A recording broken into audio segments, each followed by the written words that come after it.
ప్రభాస్ రాబోయే చిత్రం మారుతి దర్శకత్వంలో ప్రభాస్ హీరోగా వచ్చిన ది రాజా సాబ్ సినిమా ఎంత పెద్ద చర్చకు దారి తీసిందో అందరికీ తెలిసిందే. సంక్రాంతికి విడుదలైన ఈ సినిమా భారీ అంచనాలతో థియేటర్లకు వచ్చింది. కానీ విడుదలైన తర్వాత బాక్సాఫీస్ వద్ద తీవ్రంగా నిరాశపరిచింది. సినిమా చూసిన ప్రేక్షకుల్లో ఎక్కువ మంది అసంతృప్తి వ్యక్తం చేశారు. ప్రభాస్ రేంజిలో లేవా? ముఖ్యంగా సినిమాలో విజువల్ ఎఫెక్ట్స్ చాలా బలహీనంగా ఉన్నాయని కామెంట్స్ వచ్చాయి.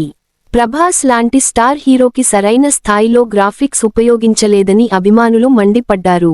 అలాగే ప్రభాస్ బాడీ డబుల్ వాడకం కూడా చాలా చోట్ల స్పష్టంగా కనిపించిందని విమర్శలు వచ్చాయి.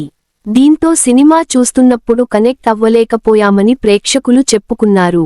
ఇక ఈ సినిమా ఫ్లాప్కు కారణం ప్రభాస్ కాదు, మారుతి నిర్లక్ష్యమే అని ఒక వర్గం వాదించింది.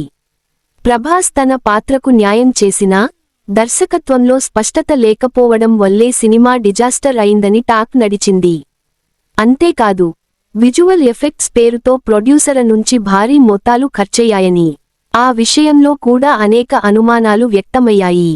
ఈ క్రమంలో మారుతిపై ప్రభాస్ అభిమానులు సోషల్ మీడియాలో తీవ్ర విమర్శలు చేశారు. కొన్ని సందర్భాల్లో ఈ ట్రోలింగ్ హద్దులు దాటిందనే చెప్పాలి.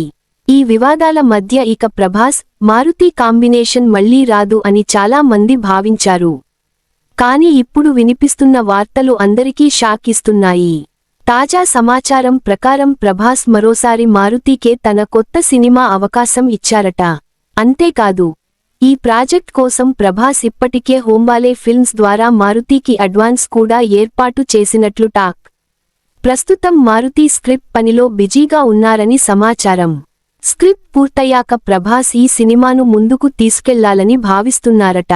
Man with a gold heart అని ప్రభాస్ను ఎందుకు అంటారో దీనితో మరోసారి అర్థమవుతోందని అభిమానులు మాట్లాడుకుంటున్నారు. మారుతికి మళ్లీ ట్రోలింగ్. ఇంతటి విమర్శలు, ట్రోలింగ్ ఎదురైనా మారుతికి మరో ఛాన్స్ ఇవ్వడం ప్రభాస్ గొప్ప మనసుకు నిదర్శనమని ఒక వర్గం అంటోంది. అయితే మరో వర్గం మాత్రం, ఇదేం కర్మ రా బాబూ అంటూ ఆశ్చర్యం వ్యక్తం చేస్తోంది. ఈసారి అయినా ఈ కాంబినేషన్ సక్సెస్ అవుతుందా లేదా అనేది కాలమే చెప్పాలి.